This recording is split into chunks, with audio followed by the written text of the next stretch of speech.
understanding how to deal with this Putin's regime. Why weren't they, Marina, do you think? Why, after the death of your husband, so brazen, the poisoning in a Western capital, do you think the West continued to say, let's do business with this guy, let's do actual commercial business, but political business too? When my husband, Alexander Sasha, was killed, it was so unusual. First of all, tools, what killed him, it was radioactive polonium. And some politicians decide if we pay attention but not very strong and still do business with Russia, and Russia will just understand it's good to have business, it would be all okay, and it never happened again. People would be protected from this, but it was wrong. And it was a message from my husband, it was a message from me every time saying it's not right, just all business as usual. Will this in UK, death change anything? These deaths are not just another death, what happened since my husband was killed. We know what happened after that. We know about first war in Ukraine in 2014. We know about next poisoning in Salisbury, Skripal, and British citizen died from this poisoning. And then Alexei Navalny was poisoned in 2020 and then arrested in 2021. This is all became bigger and a bigger issue. And now you just can't ignore it. And when you have a war, full war in Ukraine, and this is all connected, you can't take it separately, war in Ukraine and death of Alexei Navalny, because it's a one personal man responsible for all of this. And if you after that started to ignore and say it's just an individual what happened to my husband, it would be crucial for democracy, for the future of Russia, for the future of Ukraine, because again, this is complicity. It's ignoring fundamental democratic rights. Now, Vladimir Putin has said nothing about the death of Navalny. The Kremlin, of course, as they've done in each of the incidents that you have just listed, has denied any involvement in this at all. Do you think we will ever know the real truth of what happened in the Arctic? First of all, I will remind you, Putin religiously afraid to name Alexei Navalny. He always said it's this man and this other guy, but he never said his name because he afraid. He named him. He knew he in the same level of knowledge of all around the world, and he didn't want to give him this benefit. I believed really, and this is I'm so sad, Alexei Navalny would be released from prison because Putin's regime would not exist for so long. Unfortunately, I was wrong. Alexei Navalny is dead, and Putin is still benefited from his death, make other Russian people be frightening to do something or to say. But we definitely will see what will happen soon. And Putin's regime collapsed much sooner than we expected. And we will know all truth about death of Alexei Navalny, of Boris Nemtsov, of my husband Alexander Litvinenko, and it might be protect another prisoners, political prisoners who are now in danger, like Vladimir Kara-Murza, Ilya Yashin, and many, many good Russian people who say all war against the war in Ukraine. Marina Litvinenko, thank you for taking the time to join us this morning. Nearly 10 to 9, a huge step forward in the treatment of Parkinson's disease could transform the lives of nearly 1,000 people who have an advanced form of the disease, who have to take up to 20 pills a day. Professor James Palmer is the NHS England's Medical Director for Specialised Services and is on the line. Good morning to you, Professor Palmer. And from what I understand, this is a wearable pump. Could you tell us more?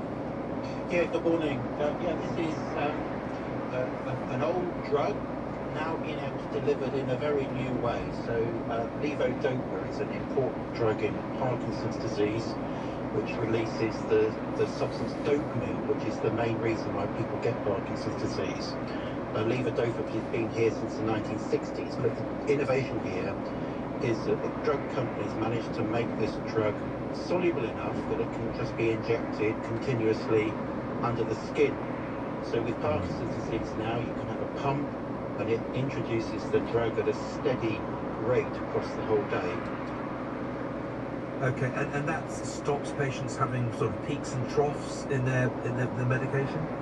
Yeah, the problem, although the levodopa is a good drug, after time, as the Parkinson's disease worsens, you have to take more and more drugs, and you end up with periods of the day where you're overdosing and underdosing with the drug, and this makes Parkinson's disease such a horrible situation to be in.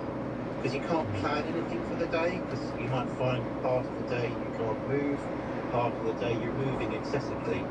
And those patients who've joined the studies in this drug have found that it significantly changes their ability just to manage a simple day of what can I do, because I know what's coming in terms of my control of movement. I'm interested why this is only applicable to 1,000 people when I think that over 100,000 people in the country actually have Parkinson's. Why such a small number? Yeah, don't forget the great majority of patients with Parkinson's disease will be in the early stage of the disease, and they will be able to get good control with the oral medications of levodopa. There are other treatments as well. So the NHS funds a treatment called deep brain stimulation, which can have major differences to the control of Parkinson's disease, which gives a long-term benefit. So this treatment is needed where those other treatments aren't so effective, and these periods of time of fluctuations are really severe. Now, this is being rolled out on the NHS. How will people know whether they are at a stage of the disease where they qualify for this? What, if people are listening now, what should they do? Yeah, the main change, which is going to be important, is that this quite specialist treatment can be delivered on quite a local basis. So the clinicians involved in the care of Parkinson's disease are all now fully aware of the drug, and they will be identifying the patients who are most suitable to move on to the new treatment. And there's a stream of nurses called Parkinson's disease nurses as well, which will help the patients and their family understand how to inject the drug, because they'll manage it at home and change their own needles and syringes. Okay, good news for many people. Thanks very much indeed. Professor James Palmer there, NHS England's Medical Director for Specialised Services. 7 minutes to 9. The City of York has a Lord Mayor, a post created in the early 1200s. The post whose hall has an ancient sword and mace, as well as a traditional mayoral chain of office, and whose appointment comes with a great deal of pomp and ceremony.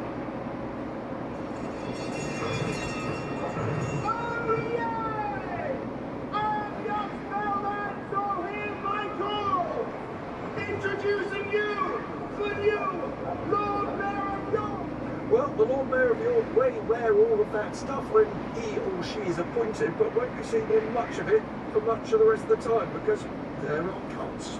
The Labour Council says a number of common sense measures are bringing the civic office up to date and ensuring the budget of the office reflects the financial reality. So do mayors, Lord Mayors, need all that pomp in order for us to take them seriously and to respect the history of their office? Let's talk to a former Lord Mayor of York, Ian Gillies, and a former Mayor of Oakham in Rutland, Zoe Nielsen. Morning to you both. Good morning. What's going to be lost for the Lord Mayor? Well, I think it's going to be tradition. I mean, as you rightly say, we've had a Lord Mayor since the 13th century.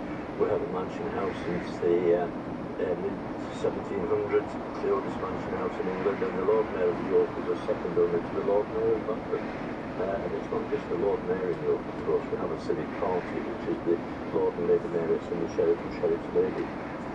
And is it important, though, that the office is accompanied by, a chain that's, hundreds of years old, and therefore presumably it's to come with quite a lot of security as well? Yes, it is. And the thing is, the chain that the Lord Mayor wears in York is actually, it's not there's two chains. There's the road chain, which is lodged, only comes out on Mayoral Day and royal visits. But the chain, the everyday chain, is less valuable, and it's a badge of office, to be fair, and it just has the the whole history of the civics of York. And does he or she need a smart car and a chauffeur, or can they get the bus like everybody else? Well, the smart car is 12 years old, so it's not all that smart. And I can just see, you know, the Lord Mayor in his regalia or his tricolor hat and what have you, standing at the bus stop, waiting for the bus and then leaving dinners and what have you, because he has to get the last bus home. Indeed, if there is a last bus, because I live in a village outside York and the last bus is about 10:30, so it's a bit of disgrace, really. Yeah, I'm sensing you're not approving of this. What about you, Zoe Nielsen? What do you think of the idea that mayors should just be like any other councillor, really? That's my opinion, really. I think that tradition and history definitely has its place, but we are in evolving times, and politics needs to be accessed by everybody, and part of that is that we don't go around dressed in robes and making ourselves stand out. We just join in with the community. But forgive me, Oakham's a little market town, isn't it? It's not York. I mean, York is a great city with a great history. I've no disrespect to Oakham, but it's not got quite the same history, is it? It is, I do appreciate. We do have our own levels of history, but we are a much, much smaller town, within a much, much smaller county. We don't have the links that we are. Again, we're very rural. When I was Mayor of Oakham and went to events outside of Oakham specifically, there's no public transport to get us back, but I've never had a chauffeur-driven car that was able to get me to and from somewhere. And let's be honest, Zoe, is this really about budget? There may be good budgetary reasons to try and curb every part of a council's spending, but this is also partly about what you're saying about politicians, what you're saying about the council, isn't it? I think it probably is twofold. I think budgets are always something that are forefront of public and councillors' minds, and trying to cut them and make sure that they're being spent effectively is always going to be a priority. But there is that level of accessibility of public and community engagement as well, which I think Oakham really has a deeper level of that, because Oakham doesn't have the robes and the regalia and the pomp and circumstance surrounding their roles. Let's go back to Ian Gillis, the former Lord Mayor for York. Do you worry, Mr Gillis, that this isn't just about cash, it's that people are embarrassed about, ashamed even of your city's past?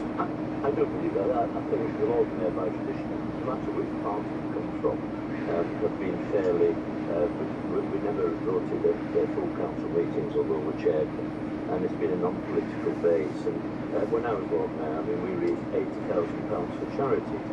This proposal is that the Labour Party actually decide who the charity is going to be, and it's going to go to, you know, an organisation that has chief executives and what have you, so we'll take a piece off the top. So we went to over 600 events when I was Lord Mayor. So it's a lot of buses to get, or a lot of walking, or even on the bike. So, you know, I think it's politics of empathy, and I think the £10,000 is, whilst I'm not degrading it, it's a drop in the ocean. Having done the job of the executive member for finance and the leader of the council, there's lots of savings that can be got from elsewhere. Yeah, they say, just to be clear, the Labour group say that Lord Mayor and the Sheriff will still be able to operate in a way befitting of civic heads of a society. The amount of budget allocated for hospitals and entertaining just have to fall. That's the reality. They say, very brief last word to you, Zoe Nielsen, just 10 seconds. Have mayors without the change, then? Yes, I think so. I think time's moving forward. There are other ways to identify yourself as mayor, leader of the council, whatever position that may be. The former Mayor of Oakham, and I don't know whether you should refer to the former Lord Mayor of York as the late Lord Mayor, as they do in London, but Ian Gillis, thank you. Our editors today were Hannah Wilkinson and Josh Tyndall. Have a very good morning.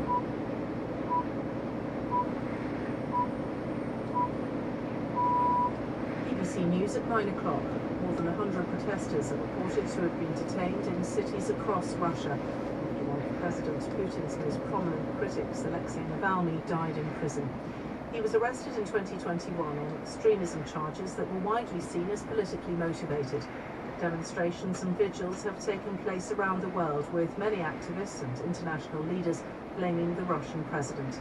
The Conservative MP who chairs the Commons Foreign Affairs Committee, Alicia Kearns, said the West must take action against him. We all know that this was a murder. Putin has tried to murder Navalny multiple times, and the reason is to silence that dream of freedom that so many Russians have that he represented. President Biden was very clear that if Navalny was to lose his life, was to be murdered in one of these penal colonies, then there would be severe repercussions. It is now for us to do that. Ukraine is pulling its troops out of the eastern town of Avdiivka. It's been described as one of the longest and bloodiest battles of the war. The country's military chief said Russian troops had almost encircled the town. President Zelensky will repeat his request for more military and financial support from the West when he speaks at the Munich Security Conference in Germany today. A big aid package for Ukraine remains blocked in the US Congress, a situation he will raise when he meets the Vice President Kamala Harris at the gathering. Rishi Sunak has called on Conservative supporters to come together in the wake of the party's 2 by-election defeats. Labour overturned Tory majorities in Wellingborough and Kingswood on Thursday. Writing in the Daily Telegraph, the Prime Minister said that at the election he would need the support of everyone who wanted to lower taxes and secure borders. Donald Trump says he'll appeal against a fine of $350 million for fraudulently overstating his net worth to get more favourable bank loans. A judge at the former president's civil trial in New York also banned him from running companies in the state for 3 years. Mr. Trump called the ruling a total shame. BBC News. Now, you may have heard about that Storyville documentary on Alexei Navalny, which is called Navalny, and which you can find on BBC iPlayer. Apart from that, on BBC Sounds, there's an edition of Radio 4's Profile on Mr. Navalny, exploring his fight against corruption in Russia, and the complex array of supporters that attracted. Also, an edition of The Briefing Room, which takes a deeper dive into the rivalry between Mr. Navalny and Vladimir Putin. Both available on BBC Sounds. But now, here on BBC Radio 4 FM, it's Saturday Live with Nikki Beatty and Hugh Stevens.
In the farm broadcasting house in London. Welcome to you, Hugh, sitting in for Greg today. Yes, get better soon, Greg James.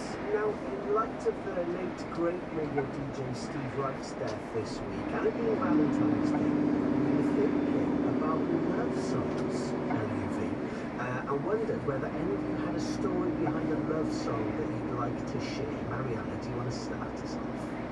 I was thinking quite hard about what my answer to this question would be before coming on, of course. And actually, I've spent so much time recently looking at conspiracy theories related to Taylor Swift. So it was only appropriate to go for maybe love song or something Taylor related. I'm not sure if people have come across those conspiracy theories that Taylor Swift is somehow rigging the US election or the Super Bowl or many other things. So yeah, that probably gives you some insight into what I'm like in the world I'm in. And very on brand as well, you like it, James? Do you have an on brand love song? I wouldn't say it's on brand, I'm going to just say yes by Smith. So one of my favourite bands, and I remember going to their concert in Belfast where Gary Lightfoot was singing in Belfast, and my wife was really crying. I remember losing my voice to just say yes, and I was did you watch that? She enjoyed the concert.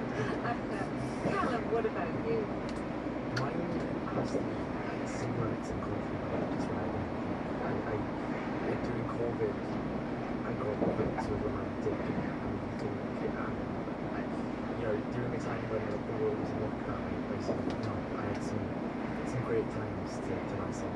I love it. So fond memories. You can hear Radio 4 paying tribute to the life of the great Steve Wright on Last Word, which is on BBC Sounds. And if you want to be involved in the shows, maybe you have a story behind a love song that's meaningful for you or for your family or even a friend, email us saturday@bbc.co.uk. Text 84844, flexible charge at your standard message rate. If you're using social media, use the hashtag BBC Saturday Live. So the actor Callum Scott Howard shot to fame and make millions of his own. Then we aren't forgetting Colin Morris Jones in the outstanding movie Russell T Davies series. That was Callum's first role at drama school. He trained at the Royal Welsh College of Music and Drama, and he hasn't stopped since on stage. He's played the MC in the Olivier Award-winning production of Cabaret in London. Next week, we'll see him on BBC One, starring alongside Michael Sheen and Luke Evans in The Way. Actually, it's unfair. Now I've seen 2.5 episodes of 3 episodes. Michael Sheen isn't in it that much. He's directed it. Luke Evans, I can't even say what he plays, can I? Not yet. No spoilers. No spoilers, exactly.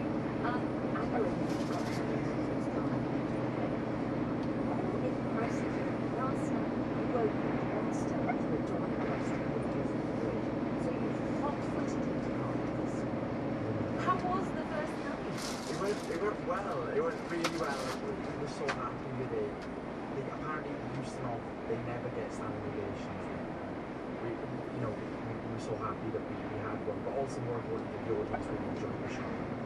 We did the piece justice. It's one of the all-time great pieces of our time. So it's Arthur Miller, and we felt very we felt that a lot of pressure to us. If you're right, so we were very happy. And yes, we still work to do it because we're still in private, but yeah, very happy. Arthur Miller's piece of the bridge explores jealousy, passion, a really close-knit Italian-American community. You grew up with Ron and Molly. Yeah. Can you describe your family in that community? Yeah, of course. Well, I grew up in Toronto area, but that's when I was that was like when I was really little. I grew up in the state of Vancouver, and I was part of the centre of my estate. I used to go up there and keep the football around with all my friends, and then I went to Church Comprehensive School, which was just 2 minutes down the road, and that's when I really kind of found my love really and my passion, which was kind of important. I found important from the age of 10, 11, that I was very lucky because I kind of fell into the lap of Amdram, where Amdram Dramatic Societies, that I'm so grateful for. Because, I feel a lot of people don't go up on the stage where I feel the life. And that's where my training was. My kind of first training was there. It's just doing shows with, with friends and local people who had passion to be friends. The community in the Royal Band is so important, and of course Trill O'Keefe from Her Voice Choir as well. Were you tempted to join? Well, my grandfather was a life member. He was a member for 60 years. And me and my cousin used to have his tie when he was a member. He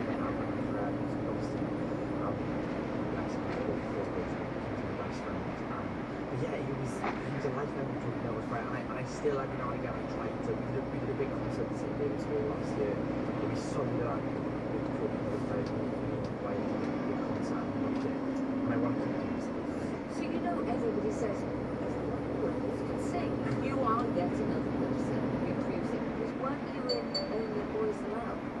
was, yeah. I am now the youth ambassador. Oh, you are? Which is lovely. So you went off Britain's Got Talent? Britain's Got Talent, yeah. Exactly. We were on there. We got all the way to the final. We came third and we lost to Hudson Dog and Brighton. So.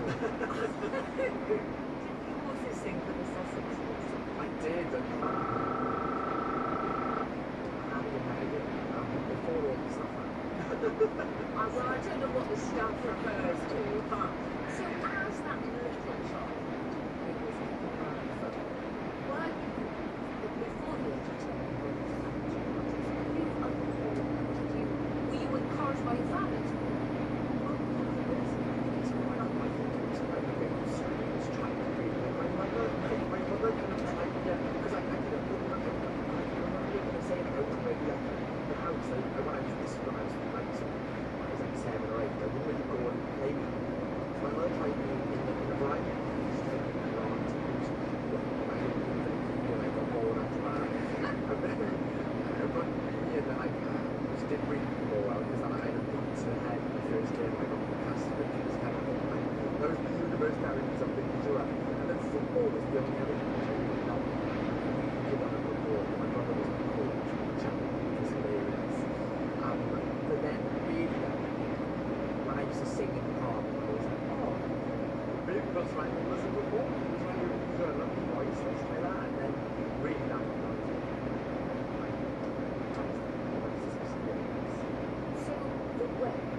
to lines.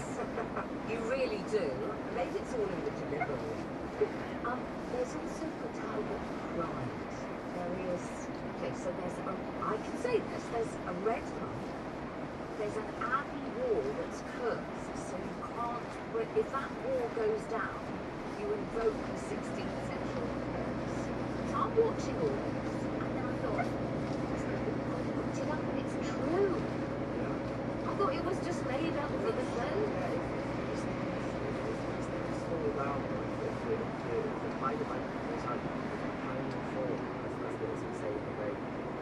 And yeah, you know, these things back into the people of Talbot, you know, this and really it's also a message of how important steelworks is to Port Talbot. Port Talbot was built for the steelworks there, and and visually, like, even as anyone who just drives through Port Talbot or comes into Port Talbot, it's such a haunting image, and it steeps over the town, and it's there, and it was fascinating to explore, you know, kind of delve into what the steelworks means to everyone in Port Talbot. I mean, it's interesting because that land, that's sort of whatever you would see on the horizon could be dystopian, and it could be now, and it could be the past. It's a very interesting landscape. It is, definitely. Yeah, I don't want to call it dystopian, but I think, you know, it's for me, it's this kind of, it's domestic, but it's also epic. You know, it's a story about family, but also it's covering these huge themes that we need to, that, you know, I hope it kind of sparks a big conversation that needs to be had, for sure. When you look at roles now, do do you take a lot of time to choose what you're going to do? That's assuming you're inundated with offers, which I want you to be. Oh, well, I think, yeah, it all depends on what's being made, I guess. But also, I think I really like characters which challenge me. I really like things that make me work hard, because I like a challenge. I like to be sort of stimulated in that way, because I don't like things that are easy. And you know, I think the roles so far that I've played are often things which kind of get all my muscles going in every way, and I've loved that, you know, from the MC Cabaret all the way to Cabaret in a way, I guess.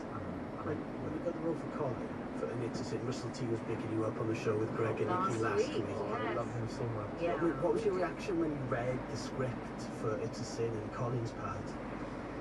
Those scripts, like, I will never forget the moment I read them. I was in drama school, and I was like my old tiny cupboard bedroom in drama school, and I read them and I was locked to the page.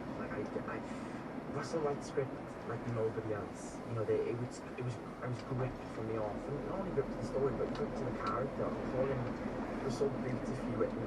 I just knew I had to play him. I loved him off the page, and I just wanted to embody him. I wanted to kind of make him mine, I guess. And I'm so glad that I could do that, because you know, I'm very grateful to have played that character. And how are you coping with fame? Because now, you know, you're being hacked, your life is being scrutinised, your clothes are being analysed. Yeah. Let's talk about your skirt, Olivia, because everybody else did, didn't they?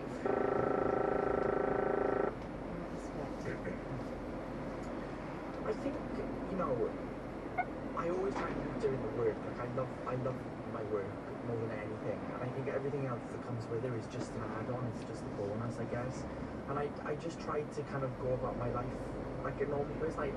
I go home all the time and see my family and my dog, and I you know, I love my private life as well. So I think, you know, I just try to cope as kind of normally and as naturally as I can with it. You know, I'm a big Cardiff City fan, so I don't mind being loud and proud about that, and also, you know, like causes that I'm passionate about. But I guess for me, it's the work that's the most important, because I love my job. So, because we have Marion Spring on the show, who is very used to dealing with people who are trolled, who have awful things happen to them online, do you feel like you've got to be a little bit protective about certain areas? Definitely. Yeah. Yeah, because, you know, like, you know, there are cruel people out there, and there are people that kind of love saying nasty things. But, you know, I think, you know, you just got to try so, and I'm learning all the time. I'm learning, even from a mental health point of view, I'm constantly trying to learn how to deal with that stuff. It's, I could never say what is the right way to deal with it. I'm learning every day. Yeah. There's new things crop up and new problems occur. But, you know, I think it's all about, you know, life is all about growth and development, and I'm very early on. Remember when It's a Sin was on telly? Posters of you went up around Cardiff. You almost of Andy Warhol-esque. By Club Beaver Bar. That's it. There were posters kind of all around town, and it was kind of during COVID, wasn't it? I remember it was quite spooky walking through the empty streets and seeing your posters. Yeah. Because I know your family are incredibly proud of you in the community, but all of Wales are. You're a fantastic actor, and that must give you pride as well. Oh, I'm so proud to be Welsh. Like, I can't, you know, it's hard to get rid of me, really, because I'm constantly coming home. But yeah, I just, you know, if that's what you can ask, is that you kind of represent your country well, and you know, I've always been a massive sort of international sports fan. So when I look at it on Darwin, I kind of go like, yeah, I just want to do my country proud and do my people proud, I guess. Oh, Callum Scott Howells, break a leg this afternoon for the matinee. Thank you. A View from the Bridge continues its sold-out run at the Theatre Royal Bath until March the 16th, before transferring to London's West End. And The Ray starts on BBC One Online there on Monday. You're staying with us throughout the show, though. Yes. Diolch, Callum. Adam Hills is a seriously funny man and most well known as host of Channel 4's hugely successful The Last Leg on Friday nights. Born in Sydney without a right foot, he turned his disability to his advantage and often referred to it in his comedy. His first stand-up show was in 1997, and he became a hit at the Melbourne International Comedy Festival and the Edinburgh Fringe. Some alternative commentating on the 2012 London Summer Paralympics led to Channel 4 giving him his own series, which is now broadcast its 300th episode. He published his memoir, Best Foot Forward, in 2018 and lives in London with his wife, the opera soprano Adam McGregor, and their 2 daughters. We asked Adam for his inheritance tracks. So the song I'm inheriting is Crying by Roy Orbison.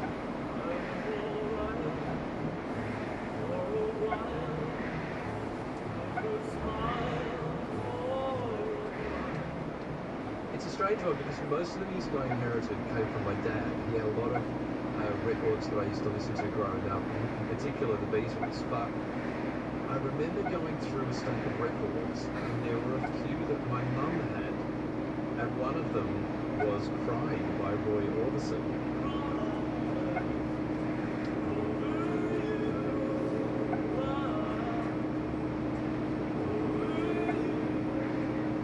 Like the Meatloaf of his time. That's what I believe to say. In that the songs were so dramatic and so over the top and so emotive, and I'd never really heard anyone sing like this. But also, you know, as a guy, to be so open and vulnerable, whilst also admitting that he was trying to hide how open and vulnerable he was.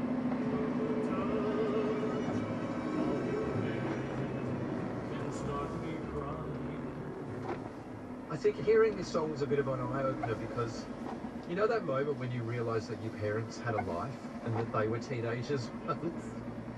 I think that's what it was for me. It was like finding out that my mum used to listen to Roy Orbison and that, oh my God, my mum used to listen to music? She had her own records, her own singles? What? You know, I had records that I would listen to, and I think it was just scrolling through some of the old singles that were like the old 45s that were lying around, and like I said, going through my dad's Beatles albums and listening to those.